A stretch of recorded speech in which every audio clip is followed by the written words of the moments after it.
ကျွန်တော်ပြောမဲ့အကြောင်းအရာလေးကဘူးလက်အဲ့တော့ဘူးလက်ဆိုတော့ပထမဆုံးကျွန်တော်ဘူးလက်ဆိုတာပါလဲဘူးလက်ဆိုတာကကျွန်တော်စာတွေ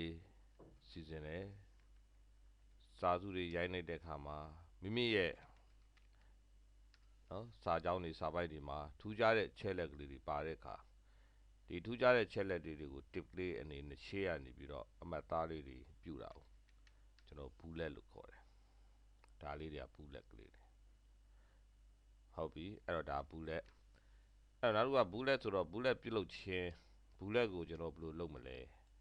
အဲ့တော့ဘူးလက်လုပ်မယ်ဆိုရင်ကိုတွေကသူ့မှာကျွန်တော်စာတစ်ပိုက်မှာဘူးလက်တစ်ခုပဲထိုးလို့ရတာ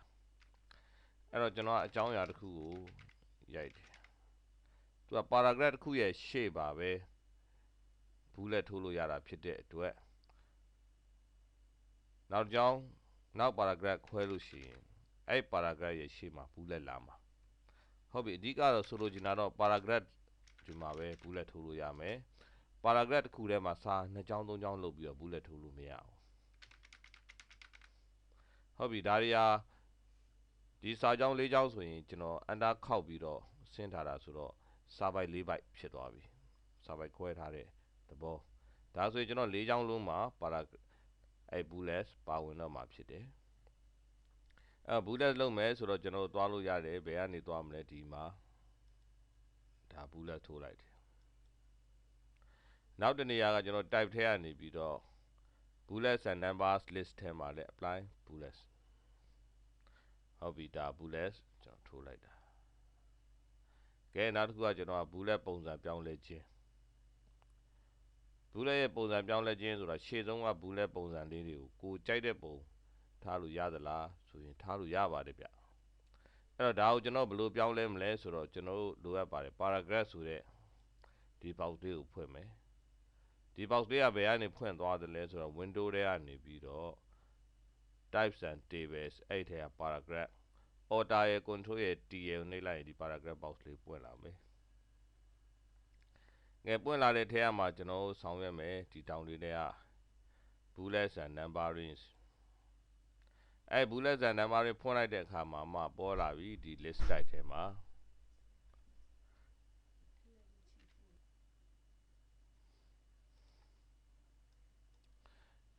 အဲ့တော့ဒီထဲကနေပြီးတော့ကျွန်တော်ဒီမှာကိုကြိုက်တဲ့ပုံတွေပြောင်းလို့ရမယ်အဲ့ပုံတွေမှာလည်းကိုကထပ်ပြီးတော့ကျွန်တော်တို့ဘာသာထပ်ဖြည့်ဆွလို့ဖောင်းနေတဲ့ကနေပြီးတော့ဖြည့်ဆွလို့ရအောင်မလားဆိုတော့ရပါတယ်ဟို add ကိုနှိပ်ပါအဲ့ add ထဲမှာ font family ဒီထဲမှာ font မျိုးစုံကိုစက်ထဲမှာရှိတဲ့ဒါ font တွေထည့်သွင်းပေါ့နော်အဲ့ font တွေထည့်သွင်းအဲ့ font တွေကနေပြီးတော့ကိုရွေးချယ်လိုက်ရင်ဒီမှာဒါပုံတွေဒါပေါ်လာတာပေါ့နော်ပြီးရင် add ကိုနှိပ်တယ် okay ပေးတယ်ဒီမှာဒါလေးတွေပေါ်လာပြီဖြစ်တယ်အဲ့တော့ဒါဒီ bullet ထဲမှာကိုကပုံလေးတွေပုံစံပြောင်းလဲခြင်းကဲနောက်တစ်ခုကကျွန်တော် bullet နေရာချိန်ခြင်း bullet နေရာချိန်ခြင်းဆိုတော့ကိုကဒီလို tip လေးထိုးတော့အပေါ်စာကြောင်းတွေရဲ့အတွင်းဘက်ကိုရွှေ့ကျင်တာတွေရှိမယ်နောက် menu အခွဲတွေပေါ့နော်ခေါင်းစဉ်အခွဲတွေအဖြစ်မြင်သာစေအောင်အထဲဝင်တာတွေရှေ့တိုးတာတွေဒါလေးတွေညှိကျင်တော့ဒီဟာ position ညှိဖို့အတွက်နေရာချိန်မှုအတွက်ကျွန်တော်လိုအပ်လာပြီခုနအတိုင်းပါပဲခုနအတိုင်းပဲဆိုတော့ကျွန်တော် paragraph ကနေပြီးတော့ကျွန်တော်ဝင်လိုက်ပါမယ် bullets and numbering ကိုဖွင့်တယ်ကျွန်တော်ဘယ်လိုချိန်မလဲဆိုတော့ကျွန်တော်ကဟောဒီ bullets ရောစာကို select လုပ်ထားတဲ့ဒါ paragraph စာကြောင်းနှစ်ခုရောနေရာရွှေ့ကျင်နေဆိုရင်ဟောဒီ left indent မှာသုံးတယ်ဒီကမှာမြင်တွေ့ရတဲ့အတိုင်းပဲ bullet ပုံရောစာကြောင်းကိုတွဲတယ်သွားနေတယ်ဒါသူ့ရဲ့သဘောဟုတ်ပြီကျွန်တော်ပြန်ပြီးတော့ရှေ့ပြန်ထားလိုက်မယ်နောက်တစ်ခုက first line indent အဲ့မှာကျွန်တော်ဟောဒီ bullet နဲ့ဒီစာကြောင်းနဲ့အကွာအဝေးကိုကျွန်တော်ဒါညှိတာဒီလိုမျိုးပေါ့နော်အဲ့တော့ ကိုလိုသလိုအကွာအဝေးကိုဒီလိုချိန်လို့ရတယ်ဟုတ်ပြီကြိုက်ပြီဆိုရင် okay ဟုတ်ပြီအဲ့တော့ bullet ကိုဒါနေရာချိန်တာနောက်က bullet တွေကိုကိုမလိုအပ်တော့လို့ပြန်ဖြတ်ချင်တယ်ဖြတ်ချင်တဲ့စာကြောင်းမှာပဲ paragraph မှာပဲ select လုပ်ထားမယ်ပြီးရင်ဒီဘောကဒါလေးနှိပ်လိုက်ရင် bullet ကပျောက်သွားမယ်ဒီသဘောတရားပါဟုတ်ပြီကျွန်တော်နောက်တစ်ခုကကြတော့ bullet တွေကိုအမြန်ဆုံးအသုံးချနိုင် style တစ်ခုတိဆောက်ခြင်းအမြန်ဆုံးသုံးချဆိုတော့ကိုကဒီ bullet setting လေးတွေကိုကြိုက်ပြီကျွန်တော်က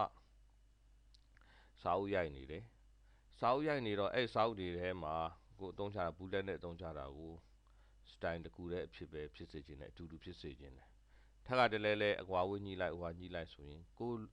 လိုအပ်တာကိုပြန်ချိန်ရတာနဲ့တင်ကြာမှာဒီတော့ကျွန်တော်က bullet တစ်ခုကို style တစ်ခုပြတိဆောက်ထားလို့ရတယ်ဘယ်လိုတိဆောက်မလဲကျွန်တော်ကဒီပုံစံလေးကြိုက်တယ်ဆိုရင် bullet ကိုအရင်ဆင်လိုက်တယ်ကိုလုပ်ချင်တာလုပ်လိုက်တယ်လုပ်ပြီးရင်ဟောဒီ paragraph style ဘယ်ကနေဖွင့်ထားလဲ window ထဲကနေပြီးတော့ကျွန်တော် style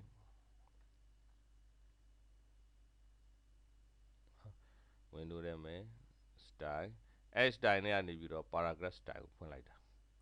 အဲ့ paragraph style ထဲမှာကျွန်တော်လိုချင်တဲ့ style တစ်ခုဖြစ်နာမည်ဒီမှာဒီ style new ကိုနှိပ်လိုက်တယ်နာမည် paragraph style 1ထွက်လာတယ်ကိုကြိုက်သလိုနာမည်ပေးဖို့အတွက်ကလစ်နှစ်ချက်နှိပ်လိုက်တယ်အဲ့ဒီမှာကျွန်တော်နာမည်ပေးလိုက်တယ်ပေါ့ bullet လို့နာမည်ပေးလိုက်ပြီးတော့ shortcut အနေနဲ့လည်းကျွန်တော်ထည့်ထားလို့ရတယ်ဆိုတော့ကျွန်တော် keyboard က shortcut နေရာမှာ control နဲ့3နဲ့တော့နှိပ်လိုက်တယ်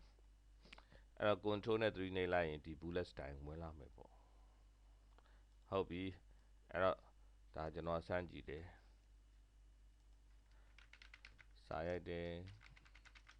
စာရိုက်တယ်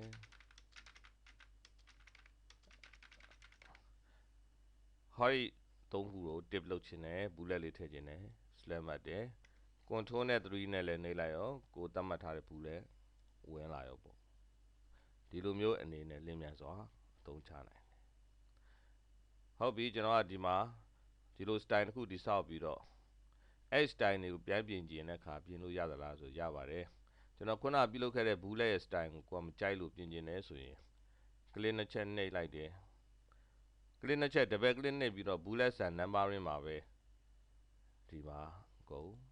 ဒါကိုကြိုက်တာပြန်ပြောင်းလို့ရတယ်အဲ့ဒီခါမှာသတိထားဖို့ကကိုကစာစုတစ်စုလုံးမှာဟောဒီ bullet style ကိုအသုံးချခဲ့တာအတူတူသုံးချခဲ့တယ်ဆိုရင်အတူတူသုံးချခဲ့တဲ့ဟာတွေအကုန်လုံးလိုက်ပြီးတော့အလိုလျောက်ပြောင်းနေမှာဖြစ်တယ်ဒါလေးတော့သတိထားဖို့လိုပါတယ်ပြီးရင် okay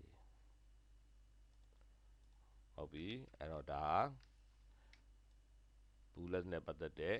အကြောင်းအရာဖြစ်ပါတယ်